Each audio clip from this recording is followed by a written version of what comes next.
الشيطان الرجيم بسم الله الرحمن الرحيم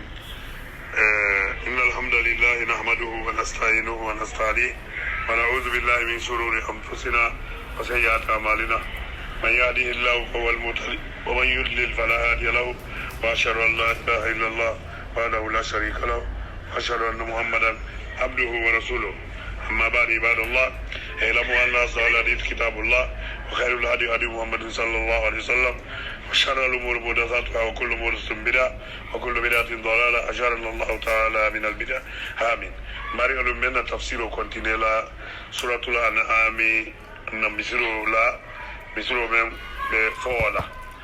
me mari alu be la faja inshallah na kulutala wala mu Usman Jabiti alba wala kamerate. أعوذ بالله من الشيطان الرجيم بسم الله الرحمن الرحيم قل لمن ما في السماوات والأرض قل لله كتب على نفسه الرحمة ليجمعنكم إلى يوم القيامة لا ريب فيه الذين خسروا أنفسهم فهم لا يؤمنون وله ما سكن في الليل والنهار وهو السميع العليم قل أغير الله أتخذ وليا فاتر السماوات والأرض وهو يطعم ولا يطعم قل إني أمرت أن أكون أول من أسلم ولا تكونن من المشركين قل إني أخاف إن عصيت ربي عذاب يوم عظيم من يصرف عنه يومئذ فقد رحمه وذلك الفوز المبين. جزاك الله خيرا. مارينغلو نين ayo menu nijira sigi nyohon kanten na kitabu lala sa kunyale ayo menu kamunu kolu sigi nyohon dala ka titre ta gadima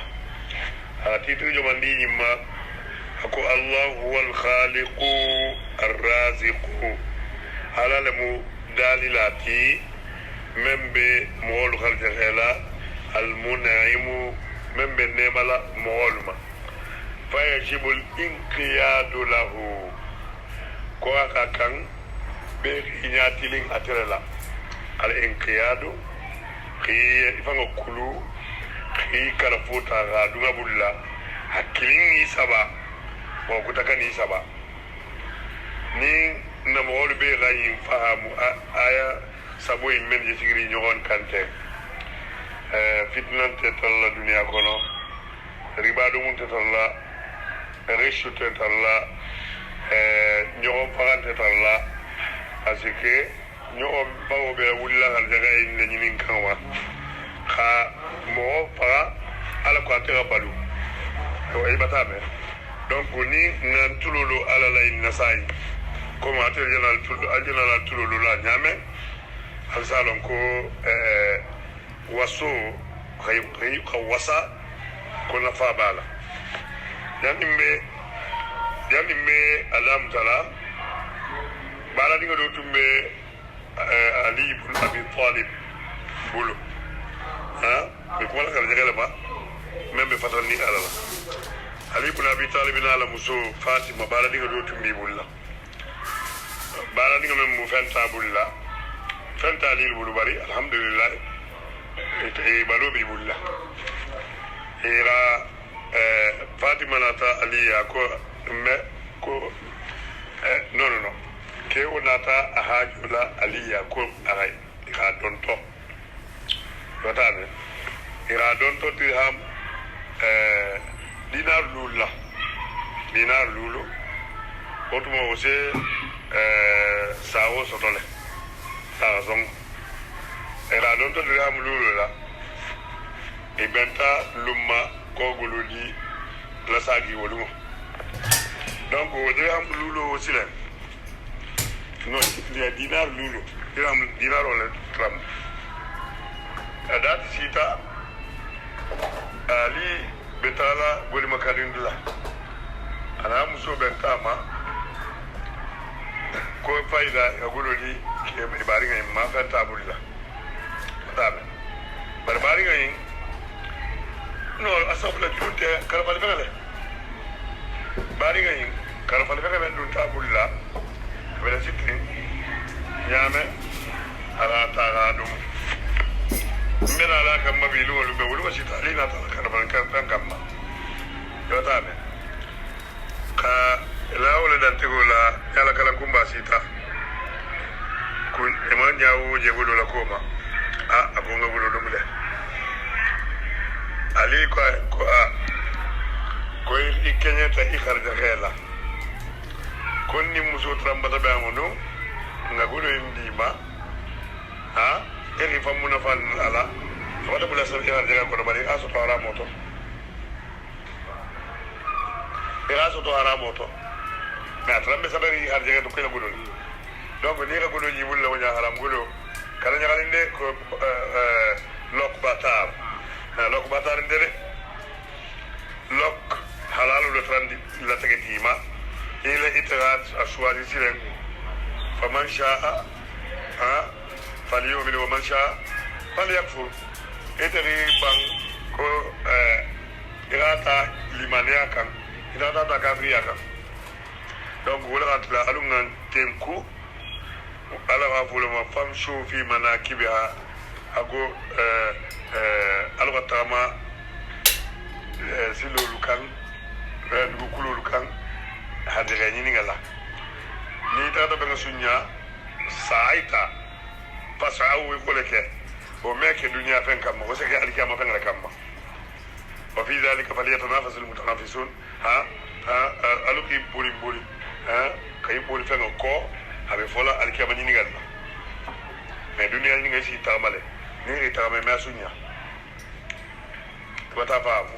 voilà donc nayin kumo dambiningo histoire ya bole kol ako yukhbiru ta'ala ala be khibariya kala annahu qatala malikus samawati wal ardi hatala mu samanin banko ala maralati wa man fihima anim membol fuloti kono wa annahu qatala قد كتب على نفسه المقدسة أني سنما أتى على سنما أذاتو نيت على جاتو سنما أغاني نفر ليا فاما الرحمة قاغك إن لا تمنا هنو أول لتغي أول فر ليا فاما هولما دونك على لا objectif folomenti hinno ni men riba wala basila be yanga to lalo lulka sabakat rahmatuhu iqabahu hala nemo la gala yankato sawa wala kila kullukum fil janna illa man aba hal be be arjanna fo be ngi ban wa qalu wa man yaba ya rasulullah etwa wi ba جينا ما بمني كلكم في الجنة إلا من أبى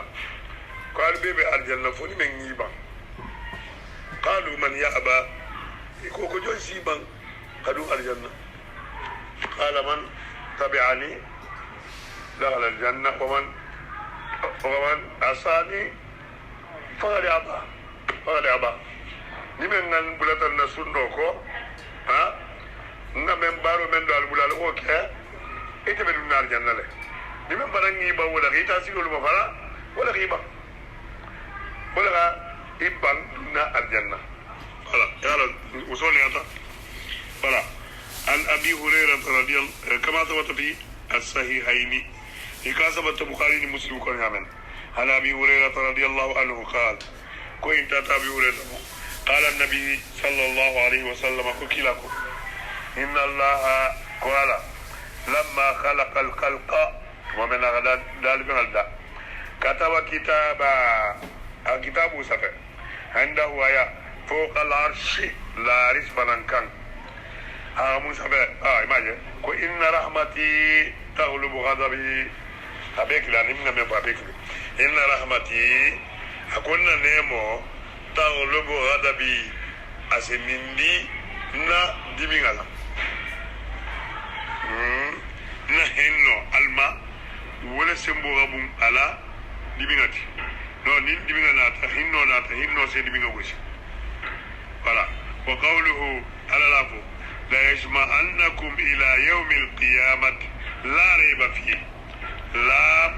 lam at-ta'lil no لا يجمعنكم لام التوكيد أقول لا يجمعنكم تكو معلومة لله إلى يوم القيامة القيامة الوسيني القيامة الوسيني ولا لا ريب فيه سكنت من أبدا ريب نفيا للريب سكنت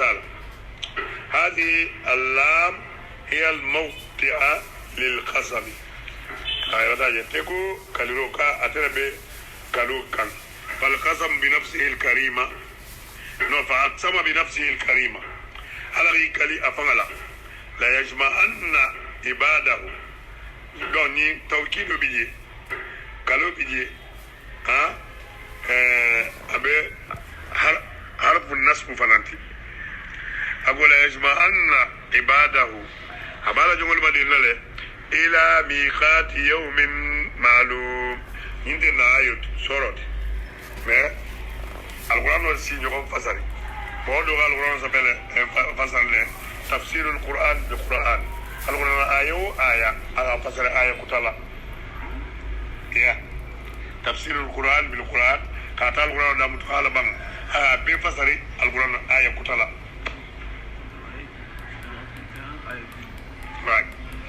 إلى ميقات يوم معلوم الواقع وهو يوم القيامة كون القيامة الوسطي الذي لا ريب فيه سكنت لمنا أي لا شك فيه إن عباده المؤمنين جلبنا ينتهي يقولون لا تعالى كو سكنت ولا ما بتعالى جنبلنا أنغلا ما جنبلنا لو توجد لالتو ani men ko kia i valere gasia titulo lola inti olu habi siko volto ni rije ibi tulo mogole ala ladino horomo farsa wallahi habi man la ala habi man la ko ini ala binyon benale bal ni la tawla ana abadan fa amal shahiduna bal mu'min man songo masilen هل مكذبون من فاني عندنا فهم في غيبهم يترددون ولم سكرين لا سكسي ولتو كنا وما جيمبا مالو من بتالا من ترلاجي وما جي مالو بتالا من ترلاجي وهذا متردد شاك رائب ولا وقوله تعالى لا الذين خسروا انفسهم حكوموا من باتك ولول نمو جملتي جملة كتا حذفتي ومو ولو من بسوسورو كلا الكيما ولولا ولول أني من قام السوسو أني من بسكالاتو على كولا هم الذين خسروا أنفسهم ولول غيفان ولول بخيفان بونو تمام ولول المخسر الدنيا والآخرة ذلك هو الخسران المبين ولول بونتا أي يوم القيامة الكامل فهم لا يؤمنون إيمان لمانيا أي لا يصدقون بالميعاد إما لا والكيامة بولله ولا يخافون شر ذلك اليوم إن مثل ولو فلان البلاونيا ثم قال تعالى أنسى يا أخي يسكوك بلي يقتل منا ولو ما لنيابته ملك الموت جاء ولا تهين مناص ساقل لن تبتقوم فنفولو ننسى يا ناتا موما من بدسال دينو تو من بطالو كاتر اللاماني قال ربي ارجعون لعلي أعمل صالحا وأصدق وأكون من الصالحين تبتاجة كم مارجي نساقي ألو نساقي نغن نبارو نينيا نسادا هولي نكم ونماتي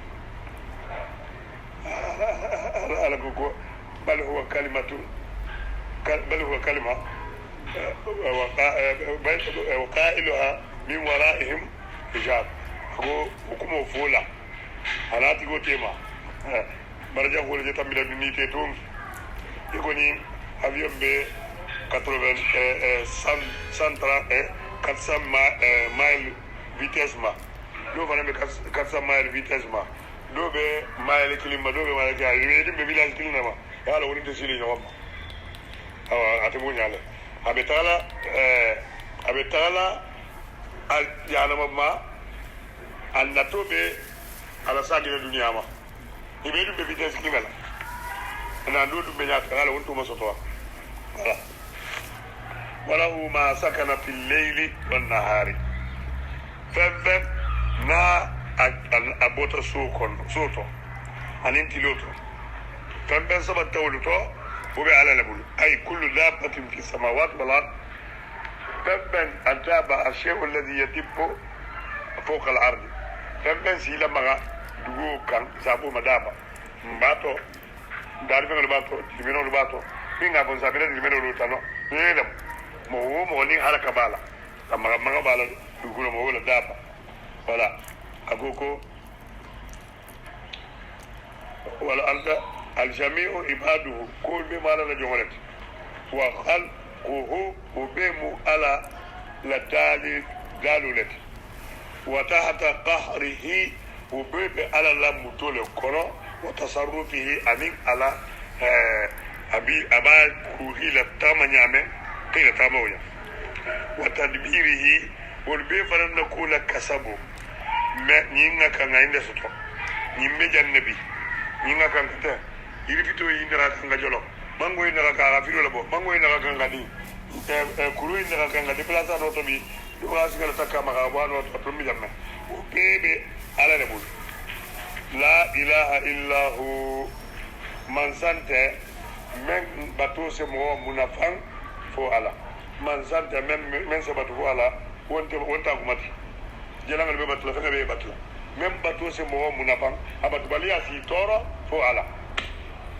isa batu ame bo toro ame nafa jala ngila batu abugo ya Sheikh Abdul Qadir Jilani kila ba or kilima min nafa ami toro kal kila la fi 5 kila la kila tara عليه السلام أكيد ترى وبي مكافر يعني كلام كفيانة بو وهو السميع العليم أي السميع لأقوال عباده جمل لكم مولو أبا ميلا العليم أتلا كتلون دي فان بلانتي بحركاتهم إلى مغمرة وضمائرهم يعني فمن بيسون دميما وسرائرهم علي نكون من النوم بمن كل يغيالا ودفعه ثم قال تعالى لعبده ورسوله محمد صلى الله عليه وسلم إذا ببراجي بارس الله نيكو محمد يكو صلى الله عليه وسلم براجي تان إنجنا ولا سفر فلا إيمان سي محكم وتي من بيت دنا لكن يورو كتو الجمال المسلمين voilà محمد رسول الله صلى الله عليه وسلم الذي بعثه على منك بالتوحيد دي ما يسمى كم أكيد النبي دين ولا بالتوحيد دينه عليا مو سيمبول التي سبب المنتقالسين توحيده المكوبت دون تنزل لا لا يا جتولنا من نودي شيخ عبد القادر الجيلاني كنت فيديو كام تجامع أخيرا وما هي غفلة كفالة لا إله إلا الله كيف يلونا ما يفينا فاني أكون بديكوكو يا أقول الذي بعثه بالتوحيد العظيم على غمنكي أكلم بايا بالبالا وبالشرع القويم هنين سريانه من بنام بتلين لي ما فوتي جمنا وأمره أن يدعو الناس إلى صراط المستقيم إلى صراط الله المستقيم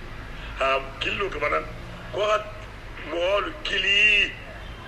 يامرو كلا يامري كم مول كلي سلا كلمة sila fulante ngadri silaba ntijari silaba alani silaba kiliga manfiye shia silaba maturidiba ngashairaba mumba ima ya bari wakilimma ya bartal kirabula kilaba ani alqur'ano qul atof muhammad غير الله أتخذ وليا مولى فزاي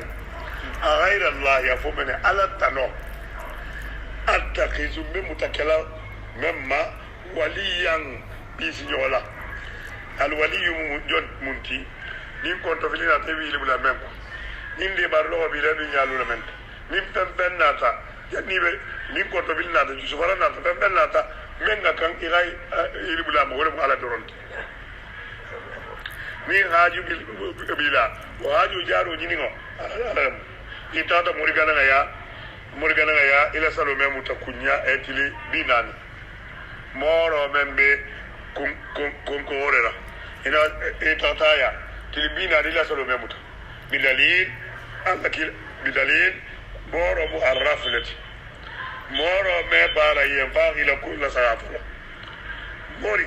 bena ga wali besi ne fagi ga timatu أنا ما تقولون ما عرف عربوي هلا غير أنا مين بنفع عرب كوي وصدقه بما قال فقد كفر هنا فأوي أنا هم طلبة كنيات يكربوها هذا تسبيع توما فيو يكافريا كربوها هذا تسبيع توما يكافريا أساسا طلبة دونارا يكافريا donc on a dit ça frinara abu va on dit tout iyo halimu ikamwa imo wala ga walira kala zuri ga sani busu me ina ba wai kore aba so yi re fa wala da sono nonan na ibara kafiriya waliya kabala duniya da karabo birin adi fama na ga karabo ya raba me ni fa mai tortire manalo birin tortire mane wallahi tallahi bela ba me tortire lan alaji ga wa kana yo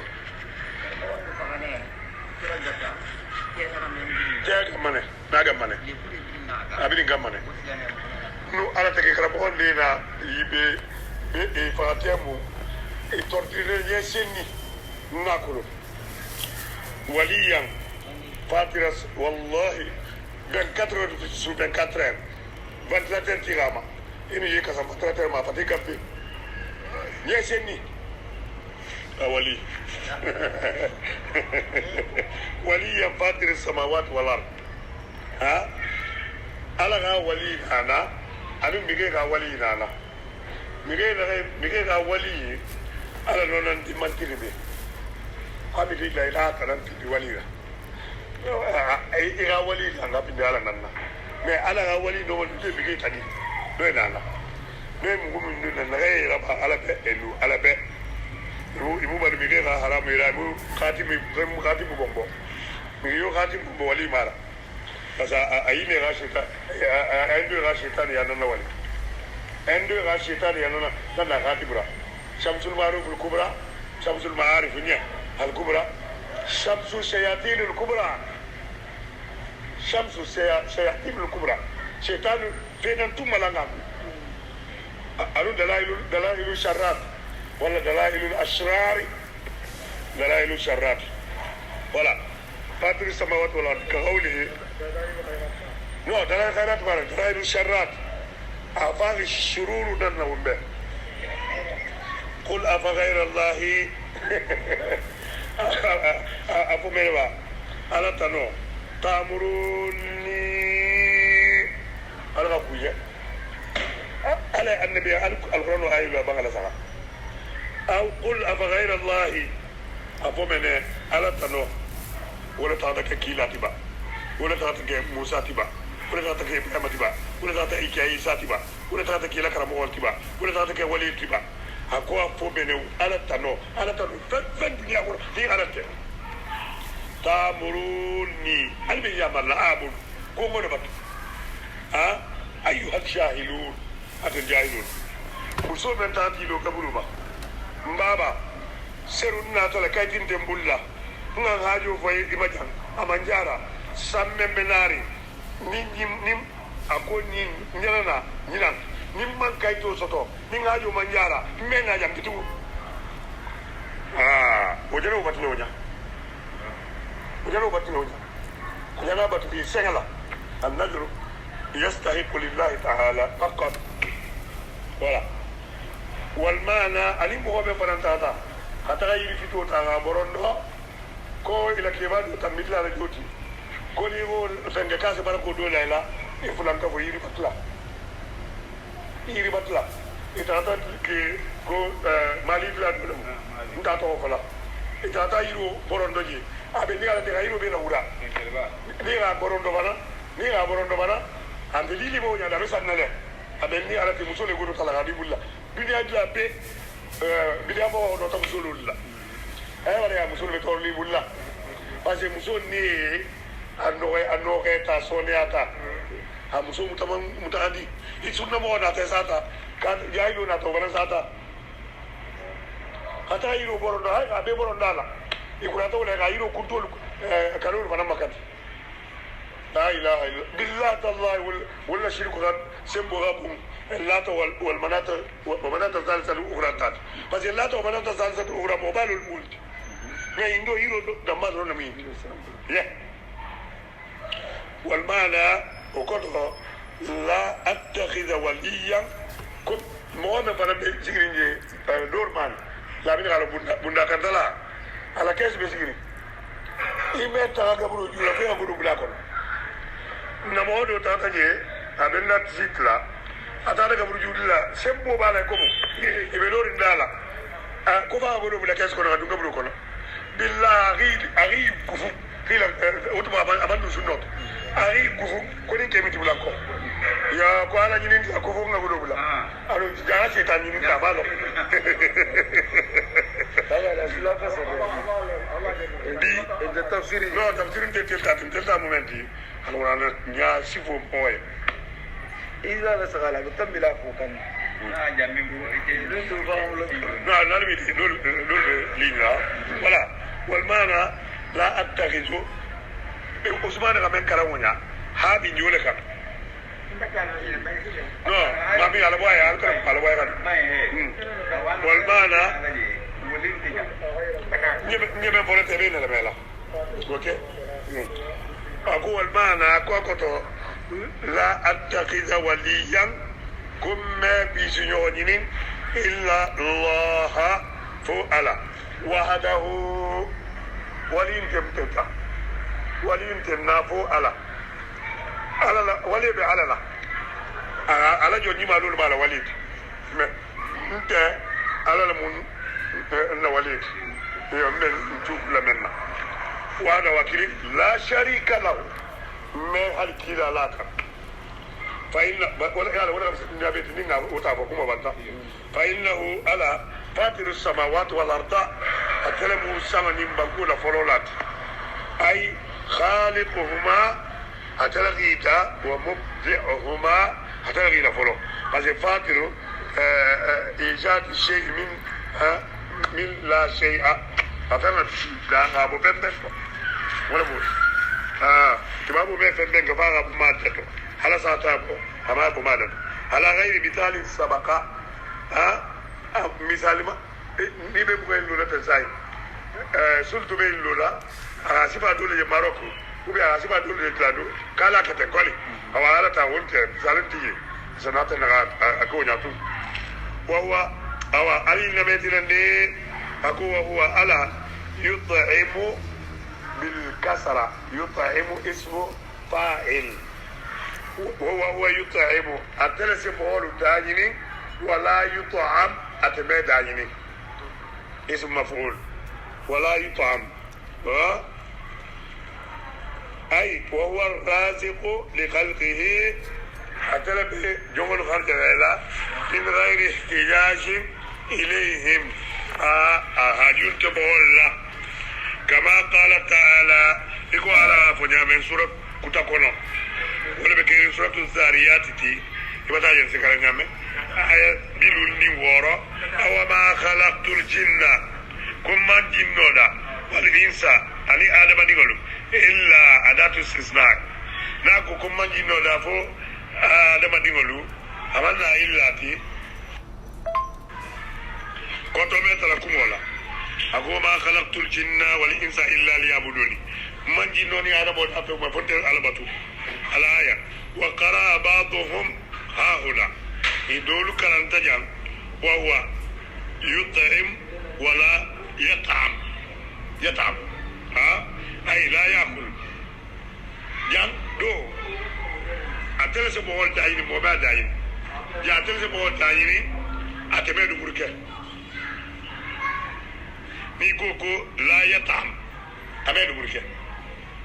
la yut'am mo ma adayini وفي حديث عن أبي هريرة رضي الله عنه قال يمتى أبي هريرة ما أكو لا رجل من الأنصار جان ألونا كتانا دوا يمنول بيقولي سيبن جنال يمو دمر كولا دوالت يتامن كدا رجل من الأنصار مدينة دو أكيليك كيلالا من أهل قباء قول ما وتي مدينة وتي parce que jani benu na madina betu na kubala ko kana si madina 5 km comme ni ko sayin ko Dar es Salaam ni ko so kono amo nyale voilà min ahli quba annabi sallallahu alaihi wasallam kila ala ta'amin domaba tumotwa saibul sinke ay ira tubo préparer kata kila sallallahu alaihi wasallam ira kili para la parce que abna la ila lu masila lu barakale donc hadi be ko ande be mo riski la luma kadomo do kije jega baraka ande be mo na dum do kila luma be baraka jebe barakale le hali ande be mo na kuntino into nyala ma biji hali bi mo se barako sotala ya dunia be e même be bonate mo la fentul bi barako abe fania ande be mo kilin na tabu barako baru fana barako be bang han dunia ba ya voilà ko min al quba annabi ala ta'ami akili do moma fantalaqna ma'ahu kom banam bulata kila ko parce que abi ko le abi urena tal mu'alu sufalati alu sufa moloti fuaro ben nata logement tibulla famille tibulla madina padum tibulu business tibulu kila ga sallallahu alaihi wasallam annex to ben bisulul ala wulu benonne ni sadaka ben nata talanga dodima mo wala le kilo do bila kitto le radima abu hurayra tal muluto wala atla hadi socialement filla asate tram fuaro le tubu ala tambe be bisuro kono na tambe be kila da fele kilo banana li kilo li afana kila la dua ukay sallallahu alaihi wasallam allahumma allimu حفظ الحديث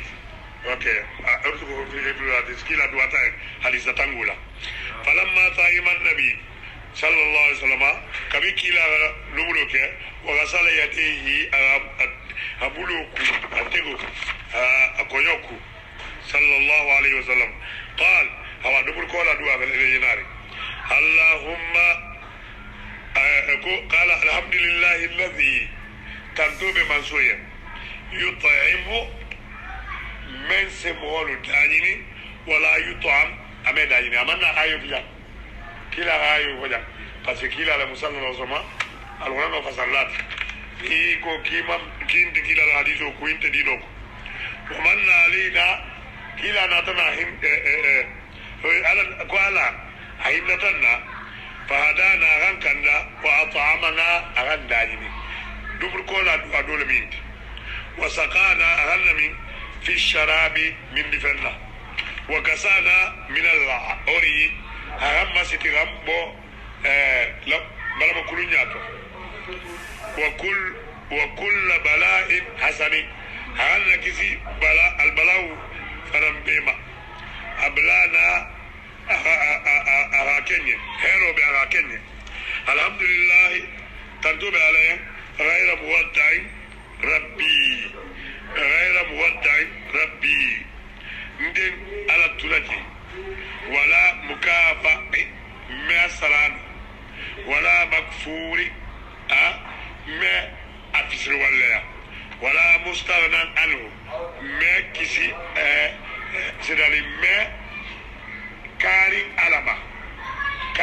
ti alghani to ne ko karimo men hajunte mo walla parce que tababul bo wonti kiri membe karini alama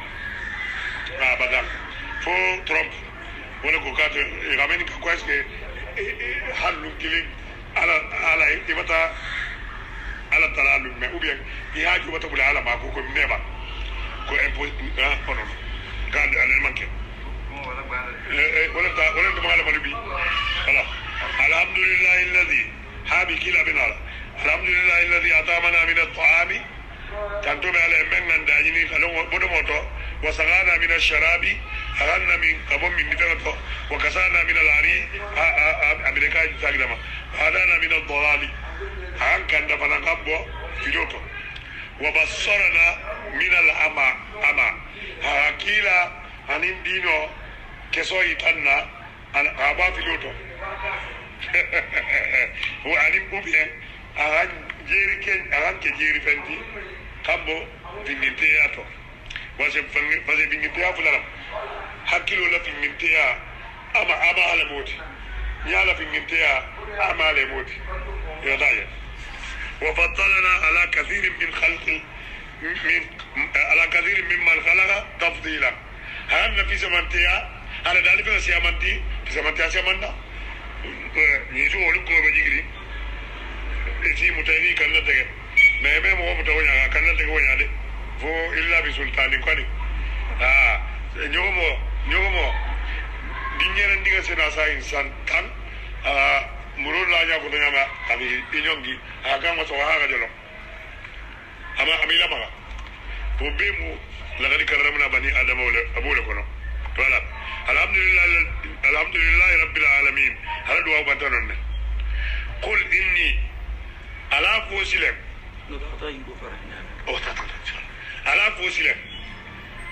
ala fusilem ko fo bene alba ko la nyenne ko ngamo nyini mbe ngajo nyini na menna men banka alati agogo nto kela akeso jabo molati mbe mun kela ala kilimbole mutala wo wole ko la silen ala mambe kila ya malla qul afa muhammad inni kunta umirtu nde ya batale an akuna awwala man aslama ngake fankulu la folo fi alaye ay min hadhihi al umma man toy beto wala takunanna ibi safain ma rab ko to hal iltifat habe kumala gamiru matinya adresse lima ala ghaibuma atu ghaibul nata damir ghadama ago wala takunanna min telul basa bela babala wa alla akunanna min al khasirin min al mushrikin fasike abata ko ala ganya mari ko ngake fankulula don taba min telul babala ka manganya marle ko ngana fula ka babanye bari mangi ite muhammadi karake fulanka fulati obe wala wulta mumma kaitan na ko fulanka fiya makongoro le badala tinin ya maduru tikilinti wala takunanna min al mushrikin ikalake fulanka foti abadan qul avo inni kunta akhafu ndi muhammad bisilani ne la ilaha illallah muhammad rasulullah muhammad sallallahu alaihi wasallam wala ya fulate ko inni ndi muhammad akhafu mislani na fodo ya ngo abi bato ko ko rahimahullah akoko no tuje ko ala mo hinna la no o mala ko fare do yari galati ala ko ta hinna la wala billahi tallahi ya ngo ko de be mbata mitla ga fa yarahullah tamito bale bon ako akhafu mtilanta kila ya fara de kabi silandi in asaitu rabbi ninga mari kisoso azaba yawmin azim lumire bereba waya gankatu ibisiri betema iri tofo ki baba tofo ki bemba tofo ha ta kasi adama ma ki sigi la befo ki ila ikam nyol be tofo ini merbe ni merki sabab man kisiba ha befo kada na fo sile ko ni ne buwi hala batay ne tekre la fo ko ni criminal ti gabe tala janama kila ko kashi landi wulu manya alum balanga kanga silan wulu manya yani yawmal qiyama wala mal kamaluti man yusraf anhu ay al azab ni alaga yankato ya ni alaga yankato bo mo fem mo wulu mo alabo kala nyamari yawma idin wulu mo fagali rahimahu abada innahu walla yani rahimahu allah alabata innahu la alabata me وذلك الفوز المبين ولم صلاتي ولم جينيتي ولم مسؤول صوتي من بلان كرماري كقوله إذا فنيامه آل إمران كله سورة كم آية بيسجي عن اللولو هكو فمن زوزها عن النار ni ala mo men botarma ibe tilini tala pasé mo bebe tegena ta jarama kundole in minkum illa wariduha bebe tambila jahannama kan malaikul bi jesilen kalali bibulu marto bibulu koni baton kono hanga bembe la kono fungota container ta baton kono galeli malaikul manam belo ngonyale parce que ngabu container ti adama diga ngabu container ti ni betal jahannama alamu islama no jamais kuito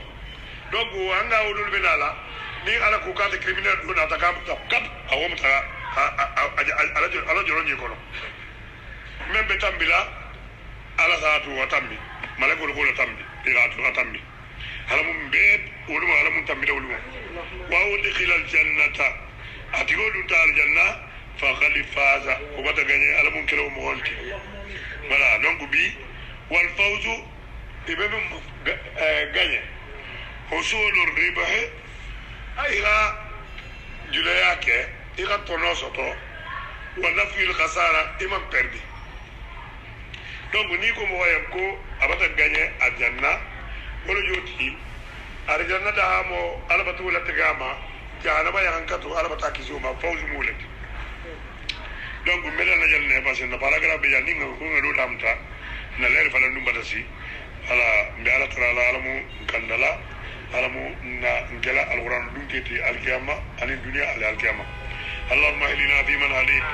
وعافنا فيمن عافيت وتولنا فيمن توليت واصرف عنا شر ما خليت فإنك تقضي بالحق ولا يقضى عليك إنه لا يعز من عليك ولا يذل من واليت تبارك وتعالى اللهم ربنا لا تؤاخذنا إن نسينا أخطأنا ربنا ولا تحمل علينا إصرا كما حملته على الذين من قبلنا ربنا ولا تحملنا ما لا طاقة لنا به واعف عنا واغفر لنا وارحمنا أنت مولانا فانصرنا على القوم الكافرين سبحان ربك رب العزة عما يصفون والصلاة والسلام على المرسلين والحمد لله رب العالمين.